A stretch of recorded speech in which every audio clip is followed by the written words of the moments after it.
in the garage. This just means second refrigerator. You can put that in here. And then we want to make sure that you pick out the right type of range. So is it electric or gas? Are the washer and dryer in the house or in the unconditioned space? The dryer, is it gas or electric?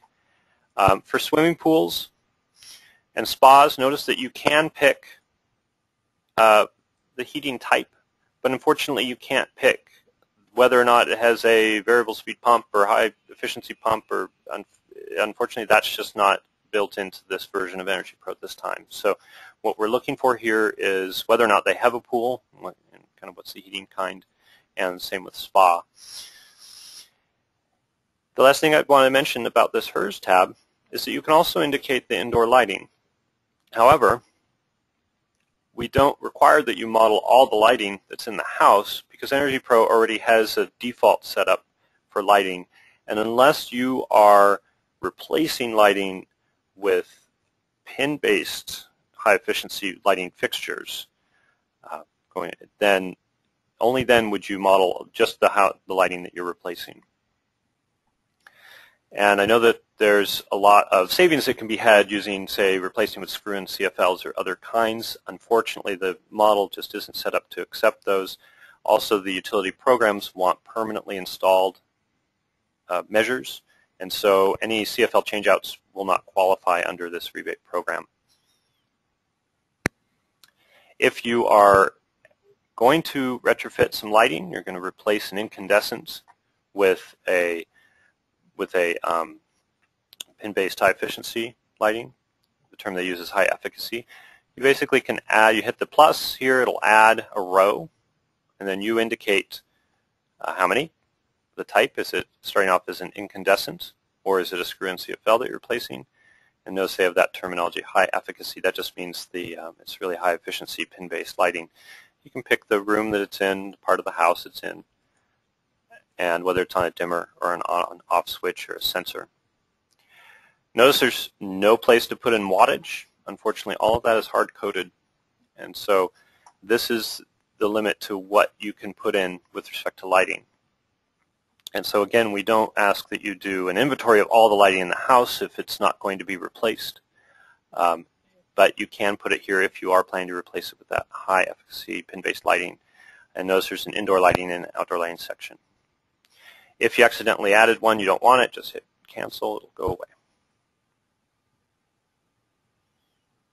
So that's the very top level of the building model. And if there are any questions, we can certainly accept those.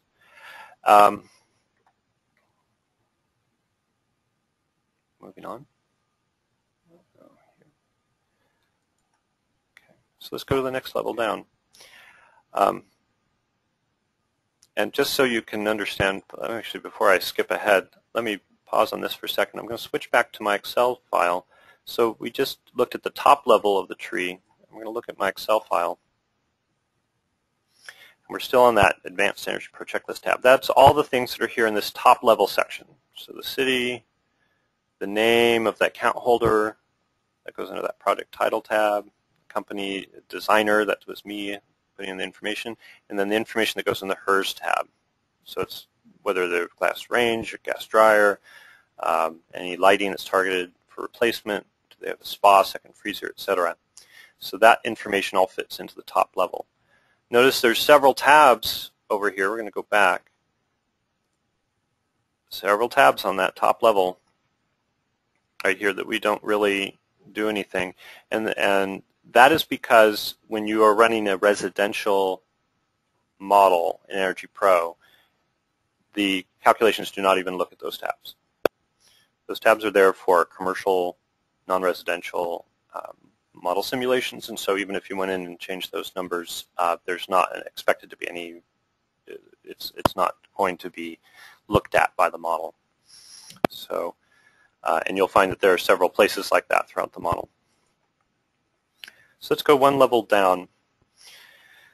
Now that we've got the base information about the house, then you put in the next tier is the water system. And we expect that most houses will probably just have one, but you can always add a level to the tree at every level. So for whatever reason there's two, they call it a plant, you could add a plant That means to be a water plant. Again, this model, this EnergyPro as a whole has capabilities to handle commercial buildings, and that's why it would have multiple water systems perhaps. For homeowners, probably only have the one. And so we're going to just work with this. We have seen basically two different kinds of systems that might appear in this tab. The standard water heater, whether it's tankless or whether it has a tank, you put those in. And then also hydronic heating. Your house might be using hydronic heating, in which case there's an extra step that you have to go to make sure that you've got that figured out. For this case, since we're always talking about residential in our program, the tab you want is the domestic hot water tab. That's the one you look at. And we are looking at the domestic hot water boiler, which is really a hot water heater. And you want to make it existing. In EnergyPro, everything that is in the house in the pre-existing or the pre-retrofit model should be existing. And the only time you would change that to anything else, to new, really is the other option that we would want you to use. You put down new if it's something that you are going to have more than one of in the house, like say windows, but that you're not changing them all out if you're only going to change some of them. And I'll give an example of that later. So leave it at existing. Now for the hot water heater, this is a button that when you click on it, it opens up a library window. It's a window that is basically a list of many different brands of water heaters. There's also a library for furnaces. We'll see that in a little bit. And you might think, well, gee, I look and I look and I don't see the one that my homeowner has, my client has. That's okay. In general, the model really doesn't care who the manufacturer is. They really just want to know that the numbers are what they need to be. So you can always, if you don't see the brand that you like, you can always either pick one that's close to what you've got, or you can look for a default. Sometimes there's defaults in the system, and you can use those. And once you found the thing that you like, let's say we know it's similar to the default, you can highlight it, and then if you need to make changes, maybe some of these numbers aren't right, use the plus at the top.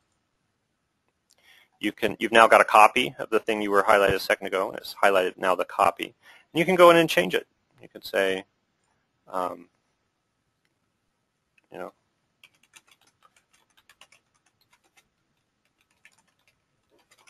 you can say it's called. You can even give it a name that you like. My homeowner's water heater. Notice that's what it says now over here. And you can now modify this. Maybe it's not 50, it's really 40 gallons. Or you know that the firing rate's different. As long as you got the volume, the input, and the energy factor right, that's all we're interested in. Leave the recovery efficiency alone for these standard water heaters. Energy factor is typically 525 if you don't know what it is. If the heater was replaced within the last 10 years, you can put 575. And if it's a tankless, the volume is 0. So that's all you have to change. If it's in tankless water heater, just change this to 0 gallons. It'll still have a firing rate, and the system will, and you can put in the efficiency, and that'll be fine. Once you're done, you hit OK. And it'll save all that information. Notice now it says my homeowner's water heater.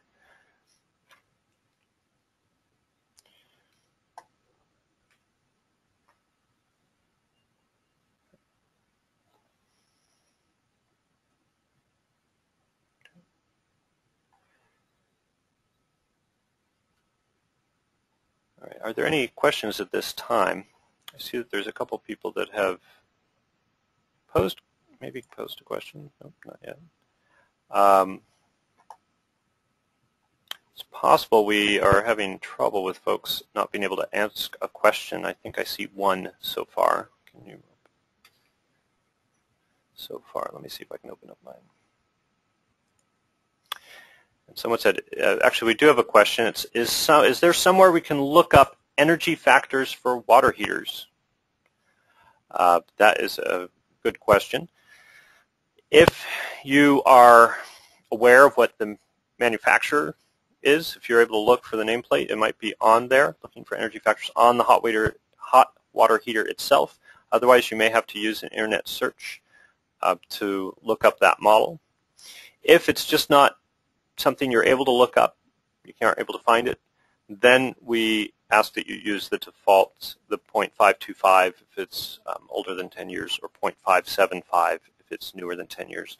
That information is actually also for the for questions about what if I can't get the value for a piece of equipment.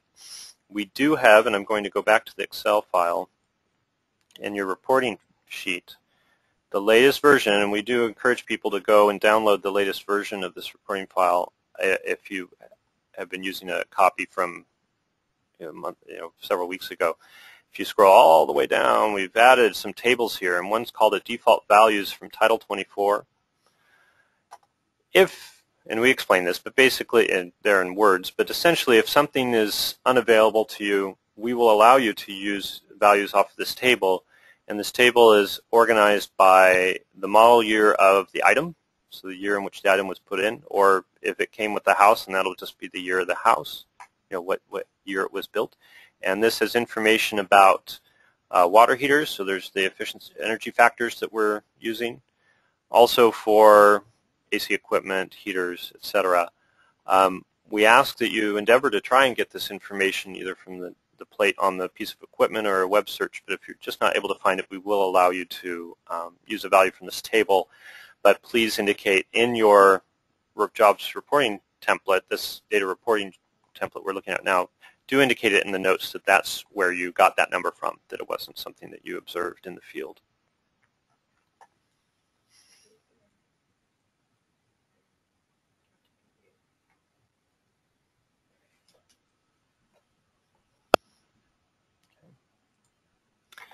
I also have another question. Are we creating two completely separate models, one for existing conditions and one for post-retrofit? Or is that, let's see, or is it all in the same model? That's a good question. The example I'm showing right now, and I'll get to this a little bit later in the presentation, for the example I'm showing right now, everything will be done in one model. And in cases where you can do it all in one model, that's preferred, and that then you're able to get, if you do it all in one model, you can get all the answers in one place. If you create two models, you have to pull information from both files in order to know what the % savings is. When I get to the point where I show how to do the calculations, I'll explain the difference between doing one and two models at that point. Okay. We've got a couple more questions coming in, and so what I'm going to do is give just a moment. I need to make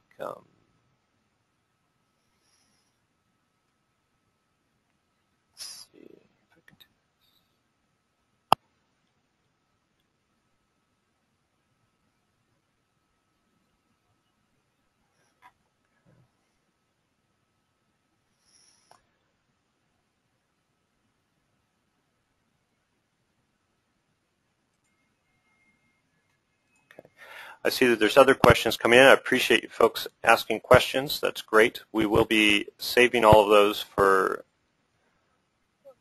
viewing in a while. Part of the challenges, I apologize for the slowdown. I actually have been, the window I get for all the questions is very tiny on my screen, so I'm just trying to find a way to get to all of that. Okay. So let's continue on. And what I'm going to do now is show the next layer down. Notice that there are, again, as I mentioned before I move on, for direct hot water, there's several tabs up here. We're just looking at the domestic hot water tab. Okay. Sorry, I was talking about EnergyPro and I wasn't showing it. So these other tabs, notice that we're not filling anything in on those others. Just this, and in fact, it's just with this direct hot water boiler system. You may see over here the combined hydronic piping.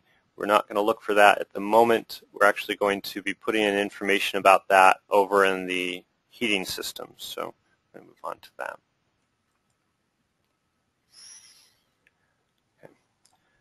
So now moving down to the